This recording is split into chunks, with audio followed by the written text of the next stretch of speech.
Hello and welcome to this episode of Mic'd Up with iCM. I'm Pete Seyler, a member of our business development team here at iCM. And today I'm joined by our Chief Investment Officer, Mike Paciotti. Mike, thanks for dropping in with me today. Glad to be here. So, Mike, let's jump right in. Your quarterly letter was recently published, and the title was Bonds, Forgotten Asset, Incredible Value. I got to tell you, that sounds an awful lot like genuine enthusiasm for the asset rather than just a positive outlook for bonds, given a bleak one for stocks. Am I reading the tea leaves correctly? You are correct on both counts. So we do remain cautious about stocks, U.S. stocks in particular, but our enthusiasm for bonds is just that. It's genuine enthusiasm. In fact, I'd probably go so far as to say that this might be the best bond market that we've seen in probably the last 20 years. The fundamentals are certainly shaping up like that anyways. Well, that's something. But to grab a bit from the letter, and you've really mentioned it previously, but double down on it here.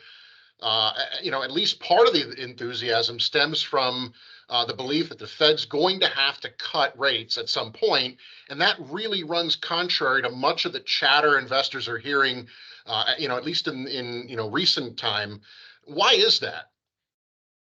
So, I mean, there are only a few of us left here. Jeffrey Gundlach and a few others are probably pretty good company. But yes, we're still of that opinion that the Fed's going to have to cut rates. Now, let me be clear. I don't think this is immediate, or as they say, happens without something breaking or without recession. But yes, I do think that one or both of those will happen, and the Fed will ultimately have to step in and cut rates sometime fairly soon, say in the next 1 to 2 years. Now, this would ultimately be a boon for fixed income investors in virtually all investment grade segments of the bond market, but especially at the front end of the Treasury curve. Now, conversely, this other narrative, this no landing narrative, where the Fed cuts just because inflation goes away, but everything else is not only just fine, but actually doing quite well, is just really difficult to envision. And kind of bluntly stated, it just doesn't happen, right? So given how aware of the mistakes made by the Arthur Burns and the early Volcker Fed, Jerome Powell and his colleagues are, pretty acutely aware of those errors, and it's really hard to envision them cutting rates in a Goldilocks environment. And if they did, in our opinion, it would ultimately be a policy error. Okay, great. So, what is it then that gets you to cuts? Yeah, it's really nothing clairvoyant. In fact, it's pretty obvious. So you basically have supply and demand driven inflation. Supply driven inflation has pretty much subsided. It's the demand side that's causing problems. So you really need to get this in check. So with a workforce now that's about 10 million workers larger than pre-COVID, we're just out consuming our productive capacity. So consumption needs to decline. So for the Fed to seek lower employment, lower wages, less consumption, that kind of by definition is recession, which would ultimately force those rate cuts in short order when that were to occur. Now, remember, for us, 1 to 2 years seems like a pretty safe bet and would contribute greatly to bond returns. Yeah, and hey, you can't forget about the banks, right? That's right. Great point. So we saw this earlier in the year. You want to talk about something breaking, $1 trillion has left the banking system.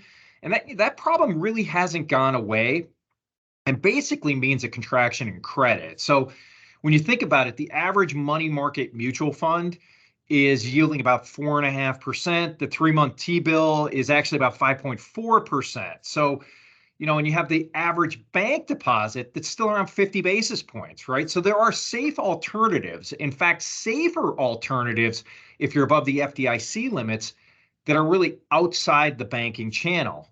So when you think about that yield differential, why wouldn't assets continue to move out, especially if we see more strain, right? The Fed can't allow bank failures, right? We were close to this in the spring and dodged it, but I don't think the issue's gone. Oh, absolutely. But so let's take one more step. What does this mean for bonds? Yeah, so longer term, call it the next 6 years or so, which is really consistent with the duration for the Bloomberg Ag. Let's say 5% annualized for 6 years. But the near term, in our opinion, the math supports it being a little bit better. In fact, the risk return profile of a simple 2-year Treasury bond with say 100 to 200 basis points of cuts, is 7 to 9% in the year that they occur. While the downside, if we're wrong, and we get the exact opposite, 100 to 200 basis points of hikes, which seems really unlikely at this point, still produces gains of 1 to 3%. So, when you get this combination, that risk return profile, as I said a minute ago, is just outstanding. Yeah, really compelling, quite honestly. So, ironically, though, your favorite approach to fixed income right now isn't really any specific segment of the bond market. It's fixed income closed-end funds. More specifically, or another level deeper, muni closed-end funds. Why is that?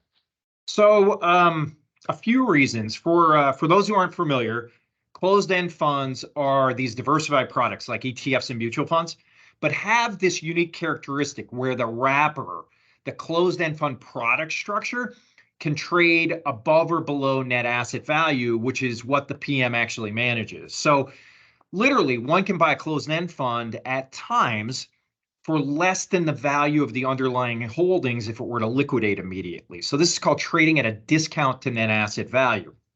Now, at a universe level, discounts ebb and flow, but are highly mean reverting. So when you invest, as we do in closed-end fund space, as very diversified investors, much like index providers don't really care if they have a few bad apples in the S&P 500 index fund, we, like them, can diversify that risk away and end up with a basket of securities at a discount to what they're worth, right? Which can add this layer of return. So on top of that, it also has this really nice side effect of elevating the yield, much like buying discount bond does. So you have this market-like portfolio with an elevated yield, selling at a temporary discount to what it's worth with a market-like return, right? So those are all attractive characteristics. And with muni closed-end funds, the discount today is over 11% with a yield over 4%. So historically, when we've seen these happen, it's only been 2 times that we've seen discounts get this wide. The return over the next 18 months was really good. It was in the upper teens, really, kind of an exciting opportunity. Yeah, I'd say. And with that in mind, in particular, what strategies the team manages here at ICM are best positioned to take advantage of the opportunities that you just outlined? So really, any of our fixed income portfolios will have positions that align with this narrative. I would say, though, that those best positioned are more fixed income centric closed end fund strategies. Tice Income Opportunities, the Tice Alpha Ops 3565 portfolio, as well as our flagship Tice portfolios would probably get you there. Great info, Mike. And as always, it's great speaking with you. Appreciate you taking some time to discuss the potential opportunity in fixed income. Thanks for joining. Glad to do it. And if you're watching this video and have a question for us, or would like to learn more about our strategy positioning, please do reach out to us at info@icm-invest.com or call us at 888-426-4689. Thanks for watching today.